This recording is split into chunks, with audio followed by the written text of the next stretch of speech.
Allahumma jammilna bil afiyati wassalamah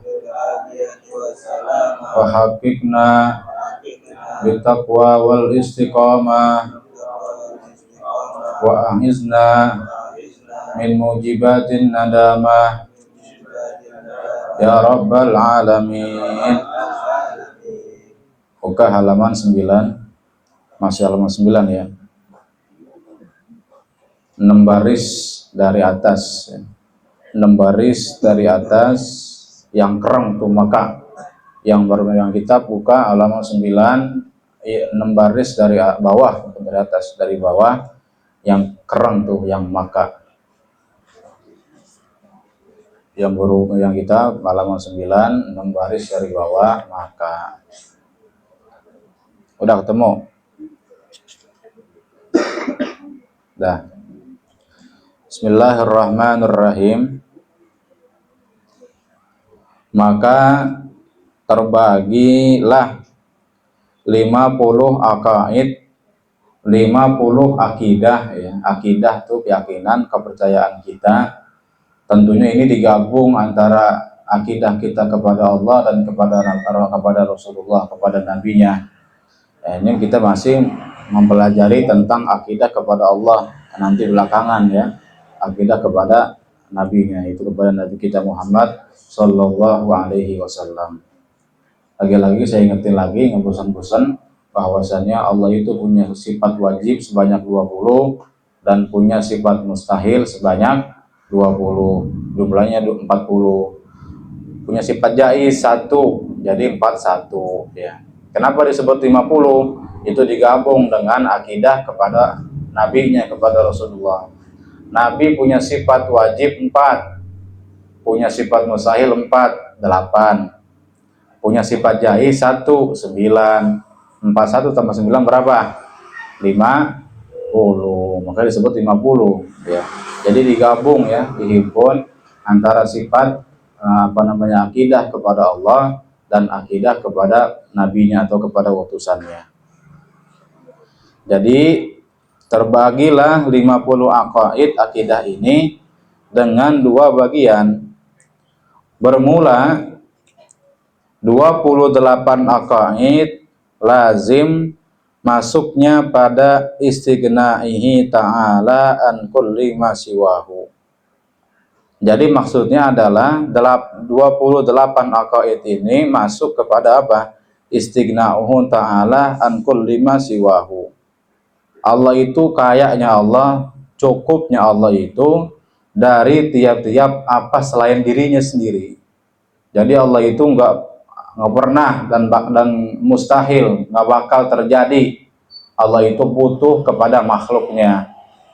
Allah nggak butuh kepada imannya kita, nggak butuh kepada ibadahnya kita, nggak butuh dan selain dan selain itu banyak ya.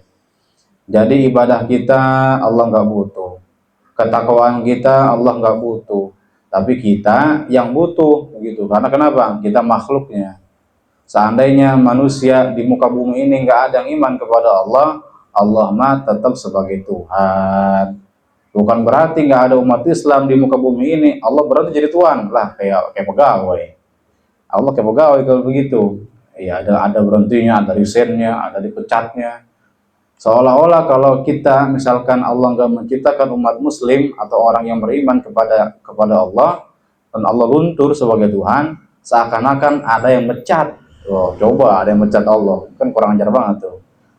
Atau kita ibadah sama Allah nih, kita sholat, kita puasa, kita zakat, pergi haji semua. Allah misalkan butuh dengan itu, seolah-olah kalau nggak ada itu tuh Allah nggak esa. Itu nggak begitu ya. Makanya kemarin kita belajar namanya sifat jaiz, bahwasannya tidak ada sesuatu yang wajib bagi Allah Subhanahu wa Ta'ala.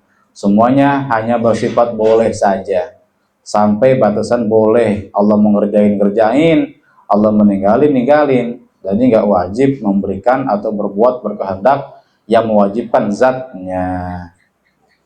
Jadi Allah itu nggak butuh kepada kita, tapi kita yang butuh kepada Allah Subhanahu wa Ta'ala. Makanya kita diperintah apa? disuruh berdoa, disuruh bertawakal. Yang kemarin saya udah sampaikan tuh ya tentang baitnya, bahwasannya Allah itu manakala hambanya nggak berdoa, Allah marah. Kata Allah, ud'uni astajib lakum. Tuh Allah manggil kita tuh, Allah geroin kita. Wahai hambaku, ud'uni, berdoalah kamu kepada aku, astajib lakum. Saya aku akan berikan ruang, berikan pintu ijabah kepada kamu. Ijabah di luas, nggak mesti harus terkabulkan. Minimal kita mendapatkan rasa sakinah, tenang. Kita habis ngadu sama Allah, misalkan ada masalah kita buat, benar kita ngadu sama Allah malam-malam, atau kita berdoa begitu sebab sholat, meskipun nggak kontan langsung terijabah, minimal ada rasa sakinah. Apa sakinah? Ketenangan dalam diri kita, gitu. Jadi Allah itu marah kalau hambanya itu nggak berdoa kepadanya. Apa tuh yang kemarin saya sudah sebut baitnya? La tas'alanna bani adam hajatan wasalil ladzi abwabahu la tuhjabu Allahu yaghdabu in tarakta su'alahu wa bani adama hina yus'alu yaghdabu. La tas'alanna bani adam hajatan, wahai makhluk, wahai manusia, janganlah kamu sering meminta kepada manusia sebuah keperluan. Tapi mintanya ke siapa? Kepada Allah.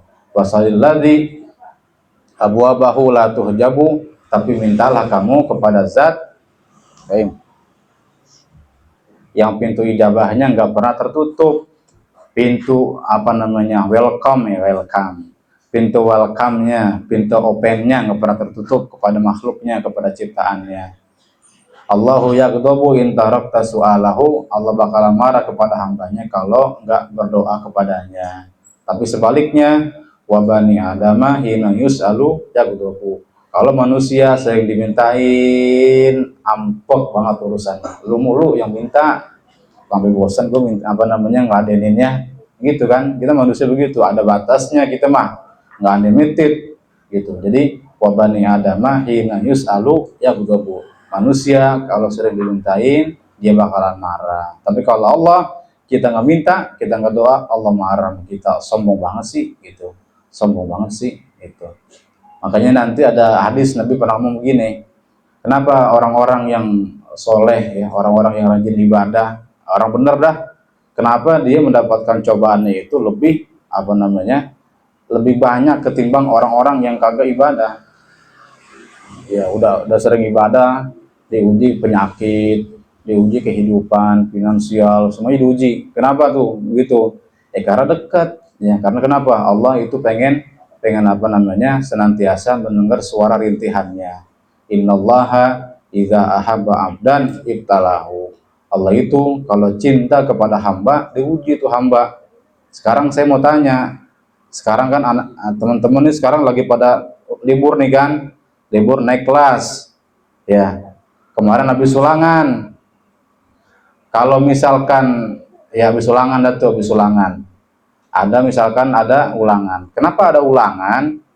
Kenapa sih guru tuh nggak langsung aja naikin kelas aja, naik kelas 6 aja udah, atau langsung lulusin aja, nggak usah ada UN, nggak usah udah ujian sekolah. Coba gitu langsung lulusin aja semua mahasiswanya gitu. Kenapa nggak gitu? Harus ada ulangan dulu. Karena masih adanya cobaan dulu, karena tuh guru sayang sama muridnya. Diuji nih sejauh mana nih murid, saya udah ajarin sekian berapa pelajaran, diuji kira-kira banyak yang paham.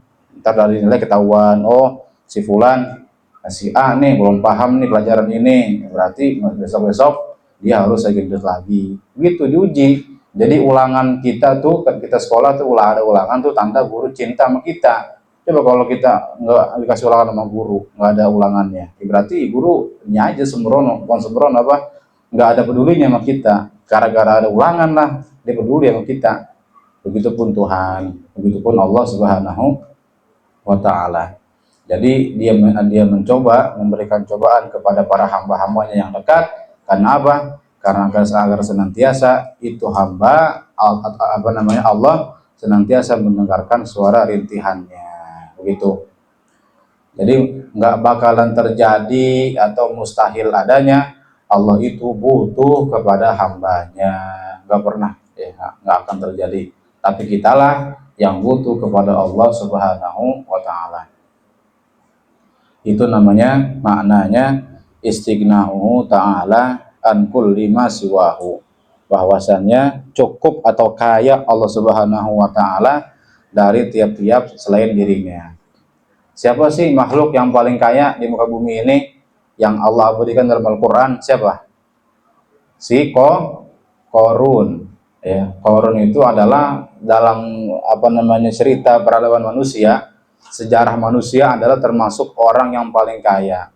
Tadinya dia miskin, tapi karena dia nggak kuat dengan kemiskinannya, dia minta doa sama Nabi Musa, wahai Musa, coba doain saya biar jadi orang sukses, biar jadi orang kaya. Akhirnya Nabi Allah Musa doa sama Allah, ya Allah, berikanlah rezeki, berikanlah perbendaharaan dunia kepada si Qarun. Akhirnya si Qarun ini menjadi orang kaya. Sampai-sampai kata Al-Qur'an apa? Inna mafatihahu latanu bil usbati ulil quwwah. Bahwasannya Qarun itu dia punya kunci gudang. Kuncinya doang, belum isinya nih. Inna mafatihahu, bahwasannya kunci gudangnya si Qarun latanu bil usbati ulil quwwah, itu dibopong. Baru kuncinya doang nih, dibopong oleh jari-jari yang punya kekuatan. Dalam tafsir ulama menjelaskan ada yang 11 orang angkat manggul tuh ya. Manggul atau mikul kunci gudangnya si Qarun 11 orang. Ada lagi mengatakan 70 orang. Itu si Qarun ya, si Qarun. Baru kuncinya doang, belum isinya tuh. Apalagi isinya dibuka, waduh kan main. Apa aja ada kalau di situ. Itu baru kuncinya doang tuh. Yang gotong aja sampai 11 orang. Tapi karena dia adalah makhluk, betapa kaya dia, sekaya apapun makhluk, tetap aja dia makhluk. Allah mampu untuk mencabut kekayaan dia. Jadi karena disombong, dicabut sama Allah, jadi kaya lagi. Itu. Jadi Allah itu maha kaya daripada selain zatnya. Nah, ini kita nih. Jadi pertama tadi, dan 20 akaid lazim masuknya pada iftikaru kulli ma adahu ilaihi subhanahu wa ta'ala. Butuh setiap sesuatu selain dirinya kepada Allah Subhanahu wa ta'ala. Inilah yang inilah kita ya. Kita ini senantiasa butuh kepada Allah Subhanahu wa ta'ala. Jadi kita jadi orang mukmin jangan kayak orang kagak punya Tuhan. Kita ini sebagai orang mukmin jangan kayak orang kagak punya Tuhan. Kita punya Tuhan ya, tempat bersandarnya kita. Maka kalau ada urusan, kalau emang kita sekiranya masih bisa ditanganin sebelum kita curhat sama teman kita, pertama-tama kita curhat dulu sama yang nyiptain kita, sama Allah Subhanahu wa ta'ala. Kita jangan kayak orang kagak punya Tuhan. Kita punya Tuhan. Kalau kita punya masalah, kita punya problem, jadi kita doa sama Allah. Allah mendengar doa hambanya, gitu kan tadi. Ud'uni astajib lakum. Jadi kita senantiasa butuh kepada Allah Subhanahu wa ta'ala. Oleh karena kita butuh kepada Allah, maka hakikatnya kita manusia adalah hamba yang lemah. Kenapa? Karena masih butuh masih butuh sama Allah. Masih butuh sama Allah. Maka kata Allah apa? Wa khuliqal insanu dha'ifa. Dan diciptakan manusia itu dalam keadaan yang lemah, nggak punya kekuatan. Makanya kita butuh sama Allah Subhanahu wa ta'ala. Oleh karenanya jangan kita sekali-kali pernah menyombongkan diri di hadapan manusia kepada orang lain. Jangan pernah kita menyombongkan diri. Sebisa mungkin bersikap rendah hati. Kalau rendah hati kita kepada manusia, tapi kalau rendah diri tunduk kita kepada Allah gitu. Jadi kalau kalau bisa kita rendah hati, jangan belagu ya. Kalau bahasa Betawi orang Bekasi jangan ngagul gitu. Biasa aja, santai gitu, santai. Tapi kalau sama Allah kita inqiyad, tunduk, rendah diri kita, merendahkan diri kita maksudnya di hadapan Tuhan kita gitu. Sebab kata Nabi apa? Kata Nabi, man tawadha'a rafa'ahu Allah wa man takabbara wada'ahu Allah. Barang siapa yang bertawadu, maka Allah akan angkat derajatnya. Sebaliknya, siapa orang yang takabur, belagu, sombong, wada'ahullah, niscaya Allah bakal hinakan dia, ya, bakal hinakan dia. Begitu. Jadi apa namanya, rendah hati, karena kita apa, makhluk yang selalu butuh kepada orang, yang selalu butuh kepada orang. Makanya dibilang apa?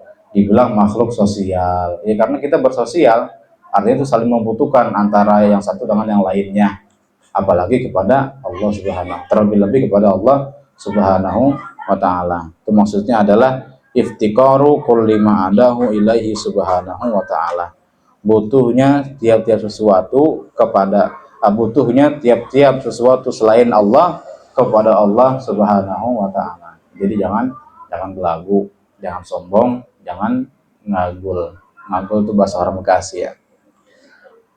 Ada cerita begini ya. Kita cerita aja dah, cerita tentang apa namanya, kejadian yang pernah terjadi di masa lampau dulu.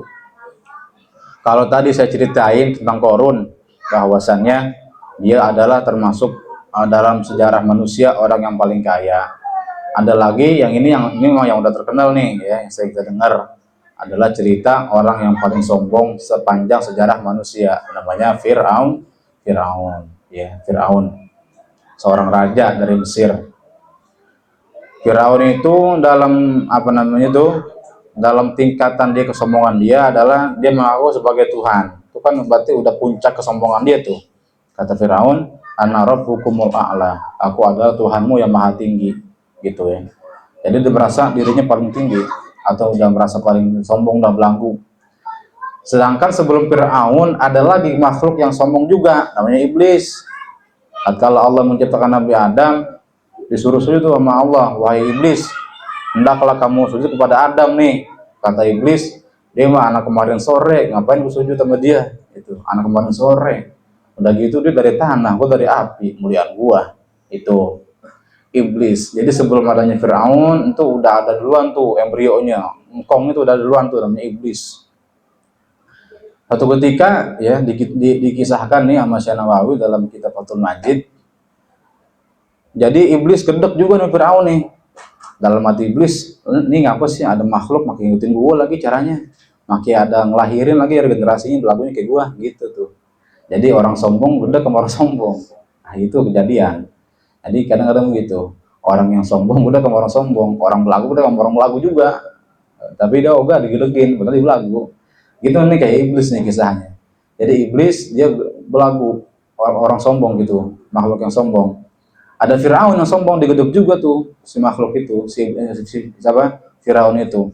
Singkat cerita nih iblis ya, karena dia kan bukan seperti kita manusia, dia kan makhluk halus ya. Dia berubah bentuk jadi manusia. Dia datang tuh ya ke kerajaan Firaun di Mesir waktu itu, dia datang. Kata ajudannya, kata para pasukan Firaun, kamu siapa? Kata tuh iblis yang dalam bentuk manusia, saya mencari raja kamu, mana dia orangnya?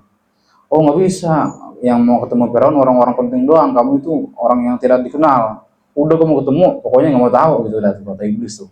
Akhirnya dikasih masuk, singkat cerita dikasih masuk tuh sama penjaga Firaun ke dalam ruangan singgasana Firaun. Katanya begitu. Akhirnya langsung tuh Firaun, iblis apa namanya, menegur kepada si Firaun tadi. Wahai Firaun, Allah nih, Allah melihat saya kayak begini adanya nih belagu, Allah gedek banget sama saya. Ente lagi makin ngaku Tuhan gitu. Saya biar kata sombong kagak pernah ngaku Tuhan, tapi Allah gedek sama saya. Sampai saya dikeluarin dari surga. Ente lagi makhluk biasa, makhluk lemah, belagunya bukan main ngaku sebagai Tuhan. Dia tanya teman Firaun, emang itu siapa? Saya iblis. Oh iblis, kaget tuh Firaun. Oh iblis. Ada apa gerangan yang mau kemari? Gitu. Saya mau tanya sama ente nih, apa sih yang menyebabkan ente ini ngaku sebagai Tuhan? Belagu banget begitu. Apa kata Firaun? Inni sahirun wa ma'i saharatun. Saya adalah jenderalnya penyihir. Saya adalah jenderalnya Kang Santet, gitu dah. Saya jenderal Kang Santet. Sedangkan saya punya banyak tukang santet, punya banyak penyihir. Dan saya rajanya nih, saya jenderalnya. Itu kata Firaun, belagunya begitu. Jailah kata iblis, baru santet, baru nyihir, lu belagu banget lu dekat dengan Tuhan. Ya udah kita sekarang berantem. Dia berantem sama iblis. Terus apa Firaun tadi? Oh siap, kata iblis begitu. Jangan ente ngadepin saya dulu, ngadepin dulu tuh anak-anak bos saya, yang tadi saya sebutin. Panggil semuanya itu anak buah ente yang ada di kerajaan, panggil semua sama Firaun. Lawan tuh iblis, lawan. Iblis memang enak banget lawan anak-anak buahnya, cuman pakai napas doang. Fatanafasa nafsatan wahidah. Maka bernapaslah tuh iblis dengan satu napasan doang. Gitu doang tuh. Pakai napas doang tuh, nggak pakai ngelawan, nggak mau ke tangan begitu kagak. Cuma napas doang. Tuh gue napasin lu. Mental semua tuh anak-anak buahnya Firaun. Anak-anak buahnya Firaun. Sekarang giliran lu maju Firaun lawan gua. Nah, kata iblis. Akhirnya lawan tuh. Singkat cerita, duel tuh antara iblis sama Firaun sama juga. Tatkala Firaun ngeluarin sihirnya, kagak mempan kepada iblis. Akhirnya tadi fatanafasa nafsatan wahidah, maka iblis cukup dengan sekali napasan saja. Faja'ala sihruhu haba'am mansura, maka jadilah sihirnya si Firaun tadi seperti debu yang berterbangan, nggak berlaku, nggak kena kepada si iblis tadi. Akhirnya iblis kasih nasihat, wahai Firaun, ini lu gue nasehatin, gua aja begini yang udah punya kekuatan kayak begini tadi tuh udah ngeliatin tuh, lu udah lihat begitu kekuatan gua sombong nih, saya sombong, Allah nggak suka sama saya. Apalagi ente lemah begini, pakai aku sebagai Tuhan. Jangan tuh. Itu nasihat siapa? Nasihat iblis kepada Firaun agar supaya dia tidak menyombongkan diri di hadapan Tuhannya. Dia anak makhluk biasa gitu. Ini cerita namanya nasihat ya. Wejangan Firaun, wejangan iblis kepada Firaun yang dikutip sama Syekh Nawawi Al-Bantani. Jadi begitu ya, kita lanjut di sini. Jadi kita ini butuh kepada Allah Subhanahu wa taala. Sebagaimana lagi akan datang tersebut di belakang ini dengan 25 akaid. Maka bersama-sama lawanannya yang tiada tertulis di sini menjadi sekalian itu 50 akaid. Maka sekaliannya itu ada di dalam makna la mustaghniyan an kulli ma siwahu wa muftakiran ilahi kullu ma adahu illallahu. Jadi la ilaha illallah, itulah kesimpulannya. Tiada Tuhan yang berhak disembah dengan sebenar-benarnya melainkan Tuhan kita Allah Subhanahu wa taala. Ya, nanti ada lagi sambungannya Muhammadur Rasulullah, itu nanti belakangan. Kenapa kita seorang mukmin ketika ingin mengucapkan kalimat dua syahadat mesti menyandarkan kalimat Muhammadur Rasulullah. Itu ntar ada hikmahnya begitu. Ada hikmahnya di belakang. Ya, wallahu a'lam bishawab. Sini ya.